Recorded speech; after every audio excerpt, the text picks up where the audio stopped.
Before we begin, there's a special gift for you. In the first pinned comment below, you'll find a free PDF with the full transcript, the main vocabulary, and exercises to help you practice everything you hear today. It's your personal guide to grow in English and in life, so make sure to download it and follow along. Welcome to Stories to Learn English, the channel where your English gets better every day. Hit subscribe and let's get started. Okay, let's dig into this. We got some really interesting sources here, shared by a listener, actually.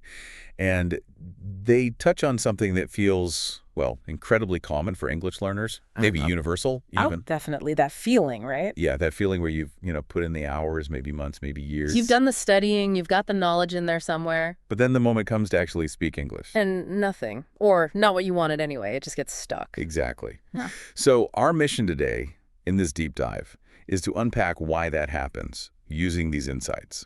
And maybe more importantly, look at one person's story from these sources and see what it tells us about, breaking through that barrier. It's true, that core frustration really jumped out from the material. This huge disconnect people feel. You study, you use the apps, watch the videos, you feel like you're building this library in your head. Words, grammar, all of it. You know about English, but then you face a real person. And that readiness you thought you had. It just evaporates. It's not there. And that gap, that's what we're really focusing on today. The gap between knowing and, doing, speaking. Absolutely. And the sources describe this journey so vividly. It probably sounds familiar to a lot of you listening. You start out, you're excited, motivated. Everything feels possible. Right. But then slowly, maybe without even noticing at first, that fades a bit. And this little bit of frustration starts creeping in. Because you have been studying. This isn't about being lazy. The sources make that clear. It's someone who's really put in the time, memorizing words, using flashcards maybe. Watching tons of videos, listening to podcasts. Downloading every app that promises fluency. You're consuming, right. You're taking it all in. But then, boom, the chance to speak. Someone asks you something simple. Or you need to make a call. And your mind just blanks. Yeah. Like a wall just goes up. Poof. Nothing comes out right. It's maddening. And the sources give us this great specific example, someone they call Lucas. And Lucas sounds like, on paper, the perfect student. You look at his effort, his resources. You'd think he must be fluent by now. Exactly. He followed all the advice. If someone said study an hour, Lucas studied 2. Wow. Dedication. Totally dedicated. Saw a new app, downloaded it instantly. His shelves. Full of grammar books, I bet. Completely full. Yeah. Textbooks, dictionaries, you name it. Tangible proof of his effort. And his phone. Packed. Language podcasts, flashcards, videos saved, a whole digital library. He had all the stuff, all the resources. Okay, so here's the kicker, right? The central puzzle with Lucas that the sources highlight. He had everything. The books, the apps, the hours logged, the knowledge. The ingredients. Except the ability to actually speak when it counted. Yeah. And they give that example. A Yep. tourist on the street. Simple situation. Happens all the time. You'd expect someone like Lucas, with all that prep, to handle it. Give directions, answer a basic question. But nope. What happened? He'd freeze. Every time. The sources are really clear about that. Just tense up, mind racing, words gone. And the analysis and the sources, it goes deeper than just he froze. It asks why. And crucially, they say it wasn't because he didn't know the words in that moment. Right. With all that studying, he probably did know how to say turn left or the station is over there. Exactly. The knowledge was likely there. The barrier wasn't linguistic, not fundamentally. So what was it? It was internal, this voice inside his head. Yeah, the sources point to this internal critic whispering or maybe shouting, "You're not ready. Your English isn't good enough. Don't speak, you'll make a mistake." That voice, that feeling of not being ready despite knowing things. That's the real wall. That's the wall. And the result. He'd just walk away feeling awful, frustrated, maybe even ashamed. Opportunity missed. Again. And his reaction to that frustration. The sources say it was pretty typical, actually. What did he do? Study more. Exactly. He thought, okay, I froze. Must mean I need more knowledge. Ah, the cycle. Total cycle. Double down on the studying. One more lesson, he'd tell himself. One more week. One more course. Always putting the speaking off, believing the solution was just more input, more prep. Waiting for that magical day when he'd finally feel ready. And this leads to what the sources call a really a painful truth about Lucas. His studying wasn't just studying, it was also hiding. Hiding. How so? Well, saying I'm studying English became his shield. It was like a valid reason to stay quiet. I gave him permission not to try in real situations. Precisely. Permission to wait for that perfect moment of fluency and confidence that, let's be honest, never comes if you just keep waiting. Because you only get ready by doing. Exactly. He was stuck preparing, never performing, never using the language he wanted so badly to speak. And this is where I think the sources offer a really powerful insight. The root problem wasn't about knowledge gaps. Lucas had knowledge. So what was it? It was about identity, who he saw himself as. Okay. He still saw himself as a student, someone always preparing, always getting ready for some future moment. Not as someone who speaks English even imperfectly right now. Exactly. He hadn't claimed that identity yet. He was stuck in learner mode.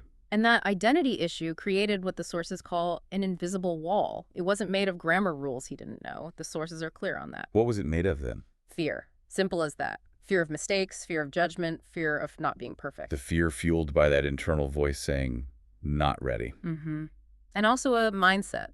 A belief that speaking is something you earn after fluency, not the way to fluency. And that kind of internal burial, it's the hardest one to see, isn't it? Absolutely. It's insidious because it feels like it's just you, not a barrier you can actually tackle. Okay, so Lucas is stuck behind this wall of fear, this student identity, studying like mad, but silent.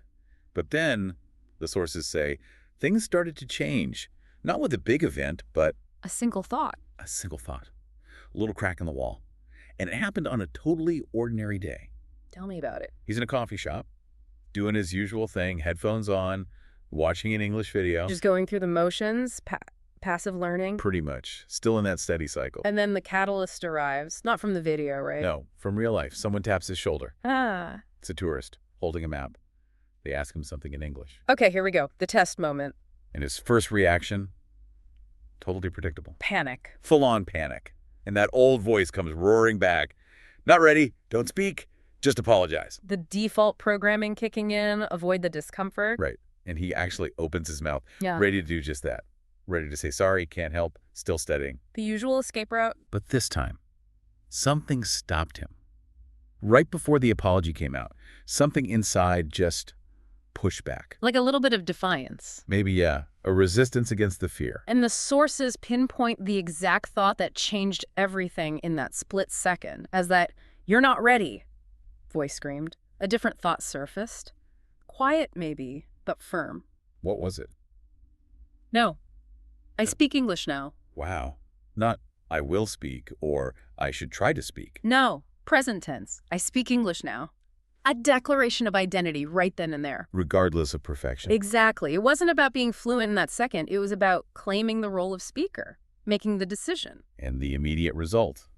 After that thought, He spoke. Simple as that. did he suddenly become super fluent? No. The sources are clear. It wasn't smooth. He hesitated, stumbled, repeated himself. All the things the fear warns you about. All of it. But he pushed through. He communicated enough to actually help the tourist. You got the message across. He did. And the tourist smiled, said thank you. Interaction successful. And Lucas's feeling afterwards. That's key. His heart was pounding, sure. Adrenaline. But not from embarrassment this time. No, not shame. It was pounding because he'd just done it.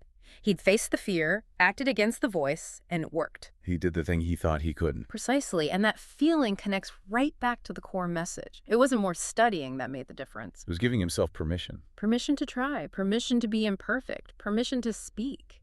So that little sentence, I speak English now, Yeah. it wasn't just words. It was a whole different belief system starting to form. A belief that opened the door. Not to perfection, maybe, but To progress. Yeah. Finally getting unstuck from just preparing and actually starting to move forward by using the language. And that experience led Lucas to this huge realization, right? It flips the script on how we usually think about learning. what's the typical way? We think, study, study, study, Yeah, become fluent, then you can speak. right. Speaking is the prize at the end. But Lucas realized, no, it's the opposite. You have to speak first. Even when it's clumsy. Especially when it's clumsy. You speak, you interact, you use what you have, and then fluency follows. Speaking isn't the reward, it's the path. It's the engine. That's the core realization. So that coffee shop moment, it didn't make him fluent overnight, No, that's unrealistic. but it did something fundamental. It cracked that wall inside. That invisible wall of fear and doubt, it created an opening. An opening for a new way of being with English, not just studying it, but using it. And after that, the sources say he made a really specific change to his daily routine. He consciously dropped the phrase that had defined him, "I'm studying English." The phrase that was also his shield. Exactly. And instead, every day, deliberately, even if just for 5 minutes, What did he start saying? "I'm speaking English." He Right. started saying it and acting on it, reinforcing that new identity. And how did he practice? Did he need, like, conversation partners all the time? Not necessarily. The sources list simple things, speaking out loud to himself, just narrating his day or something. Could be. Or talking to his reflection, speaking along with videos, podcasts, pausing, repeating. So activating the language. Yes. And gradually seeking out low-pressure interactions, maybe online first. The key was just producing the language consistently. And importantly, the sources say it wasn't perfect practice. Still getting stuck sometimes. Forgetting words. Oh, yeah, all of that. Yeah. Stumbling, maybe feeling awkward, laughing at himself. But the difference was, He never went back to saying or believing, "I'm not ready." That was the line he wouldn't cross again. so the consistent action, even imperfect action. That's what built the confidence, brick by brick. Every spoken sentence, flawed or not, strengthened that speaker identity. And he started seeing real progress, right? Not just in vocab lists. The biggest change, the sources emphasize, was confidence. Feeling more capable, less afraid. Exactly. The fear started losing his power because he was proving it wrong day by day. And that confidence showed up in his actions. He started taking these small actions in real life. Like what? Simple things. Ordering food in English instead of pointing. Asking for help in a store. Introducing himself quickly at an event. Low stakes, but real. And his little success. Built momentum. It was proof. See? I can do this. It reinforced the identity shift. Which brings us back to that core idea. Identity drives behavior. It's powerful, isn't it? The sources state it clearly. When you start to think like someone who speaks English, You start to act like someone who speaks English. the belief pulls the behavior along with it. It becomes this positive cycle. Believe, speak, improve, believe more strongly. And that mindset shift, you won't find it in a grammar book. No textbook teaches you how to change your identity. Right. Fluency becomes less about just knowing rules and words. And more about it being part of you, a tool you use now. Exactly. Seeing English not as this external subject, but as integrated into who you are. And this shift even changed how he studied, didn't it? Yeah, he didn't stop studying, but the focus changed. Less about perfection, less about endless memorization. More about active use. Definitely. There are sources mention he started doing shadowing. Shadowing? Can you explain that quickly? Sure. It's basically listening to native English, maybe a podcast or video, and repeating it out loud almost immediately. Trying to match the sound. Yeah, the rhythm, the intonation, the flow. You're not just listening, you're producing the sounds in real time. Ah, so it engages the speaking muscles. Right. And he focused on real-life language. So he wasn't just learning words, he was actively using them, getting them into his own voice. And the result of all this, the identity shift, the daily speaking, the shadowing, Slowly but surely, that fear started to fade. the wall started coming down. And why did it fade? This is the crucial part the sources highlight.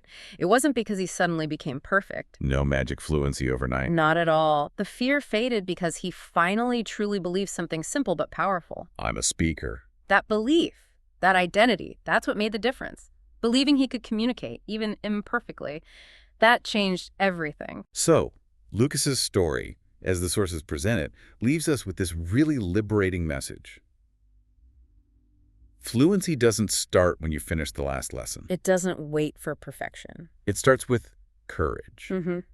The courage to try, to be okay with imperfection. To just open your mouth and speak, even if your voice shakes a bit. And Lucas chose to find that courage, not just once, but every day. And this is where it connects directly to you, listening right now. The sources basically ask, have you ever felt stuck, like Lucas? Do you hear yourself saying, I'm not ready yet, or I just need to study a little more, If that sounds familiar, maybe it's time to ask a different question. instead of focusing on limitations, Ask, what if? What if I'm ready right now? ready to be perfect? No, ready to begin, ready to try, ready to act like a speaker, even a beginner speaker. And the shift, according to these sources, can be surprisingly simple. You don't necessarily need another course or app right now. The barrier might not be knowledge anymore. You just need to shift one thought. That core belief. from I'm trying to learn to I use this language. Yeah. So the actionable advice, the challenge from Lucas's experience is this. Stop saying I'm studying English as your main identity with the language. And start saying. Start saying I'm speaking English. Say it, believe it, act on it. And the sources challenge you. Try it now. Seriously, right now, take a breath, say it out loud wherever you are. I'm speaking English. It might feel weird. It might feel untrue right this second. Your brain might argue, no, you're not, you're listening. Say it anyway. Give that new identity some air. Speak it into existence because that one sentence, the sources suggest, has real power. It can change your identity. And when your identity shifts, When you see yourself as a speaker. your confidence grows, you take more action, and your fluency will follow. It has to. It's the natural result of living that identity. So here's the challenge, inspired by the sources, by Lucas's journey. For the next 7 days, just 7, commit to speaking English every single day. Doesn't have to be long conversations. Speak alone, speak to friends, type comments, talk to strangers online if you want. Just speak. Act as a speaker, even for 5 minutes. Because the core message, the big takeaway, is this. Fluency doesn't wait for you. It starts the very moment you decide to speak. That decision, followed by action, is the key.